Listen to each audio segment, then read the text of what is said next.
అందరికీ నమస్కారం అండి. నేను సిఐ కొత్తకోట మాట్లాడుతున్నాను. నిన్న ఉదయం 10 గంటల ప్రాంతంలో ఎస్ఐ కొత్తకోట గారు ఒక కేసు దర్యాప్తు నిమిత్తం పొంకుపూడి శివ అనే ఒక వ్యక్తిని పాత నేరస్తుని పోలీస్ స్టేషన్కి దర్యాప్తు నిమిత్తం 41 నోటీస్ కానీ తీసుకొని దర్యాప్తు సహకరించమని పిలవడం జరిగింది. పిలిచే క్రమంలో ఆయన రాకపోతే కానిస్టేబుల్ ద్వారా తెప్పించాం, అంతవరకు వాస్తవం. ఈలోపు ఆయనకి బందోబస్తు ప్రోగ్రాం ఉండి కళ్యాణపురం వెళ్ళడం జరిగింది. మరలా ఆయన తిరిగి 5 గంటలకు వచ్చాడు. ఈ క్రమంలోనే సదరు శివ 2 గంటల ప్రాంతంలో ఇంటికి వెళ్ళి భోజనం చేసి మరలా 5కి వస్తామన్నాడు. ఎస్ఐ గారు 5 గంటలకు వచ్చిన తర్వాత ఎందుకు రాలేదని చెప్తే ఫోన్ స్విచ్ ఆపి లోకల్ మీడియా మిత్రులందరికీ ఎస్ఐ గారు నన్ను కొట్టారు, మీరు హల్చల్ చేయండి అని కూడా చెప్పడం జరిగింది. ఆ వాస్తవాన్ని లోకల్ మిత్రులందరూ తెలుసుకొని ఎవరో ఏ విషయాన్ని రాయలేదు. మళ్ళీ ఈ నర్సీపట్నం ఏరియా హాస్పిటల్ అడ్మిట్ అయ్యి అక్కడ కూడా తనకి విపరీతమైనటువంటి నొప్పులు అన్ని అవయవాల నుంచి వచ్చేస్తాయని చెప్పి చాలా చక్కటి జామాన రక్త కట్టించాడు. అక్కడ కూడా మీడియా మిత్రులు వాస్తవాలన్నీ తెలుసుకొని కేసు దర్యాప్తులో పిలిచినట్టు ఆయనకి ఎవరు ఏ రకంగా కొట్టలేదో తిట్టలేదని తెలుసుకుని పిదప ఎవరు ఏ రకమైన ప్రచారం చేయలేదు.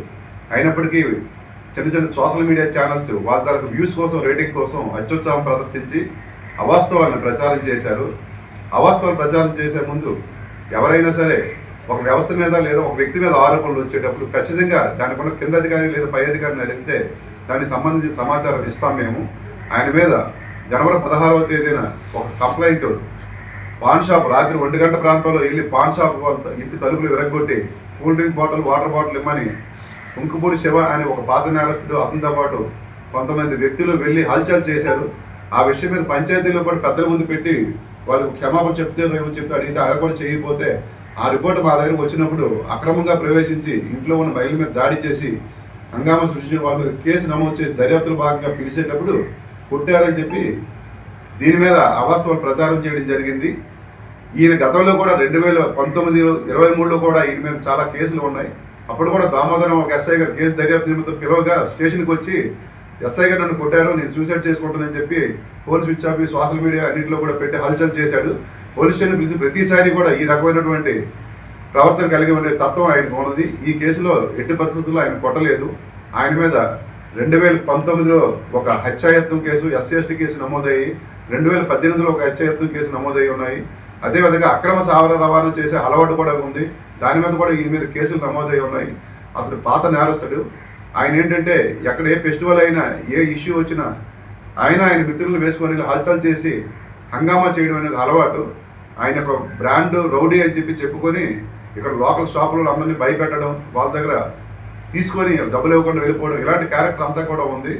ఆ వ్యక్తి మీద ఎప్పుడైనా రిపోర్ట్ వచ్చినప్పుడు పోలీసులను పిలిస్తే ఈ రకమైనటువంటి హంగామా కూడా క్రియేట్ చేసేటటువంటి డ్రామా క్రియేట్ చేసే అలవాటు కూడా ఉంది.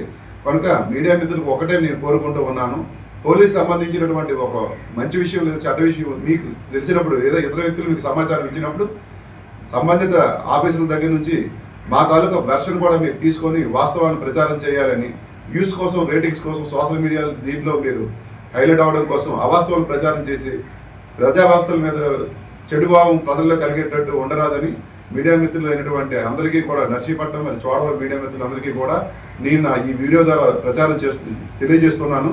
అతని మీద ఉన్న కేసుల వివరాలు, అదేవిధంగా ఆయన ఆ రోజు క్రియేట్ చేయడం హంగామా క్రియేట్ చేసిన వీడియోస్ కూడా ఉన్నాయి. అవి కూడా మీకు ఇస్తాను. వాస్తవాలను మీరే పరిశీలించి అవాస్తవాలను ప్రచారం చేయకూడదనే దాని మీద మీడియా గైడ్లైన్స్ ప్రకారం, ప్రభుత్వం అనేది మీడియా గైడ్లైన్స్ ప్రకారం కూడా మీరు అందరూ ఫాలో అవుతారని మీ అందరికీ కూడా మనపూర్వకంగా నేను రిక్వెస్ట్ చేస్తున్నాను.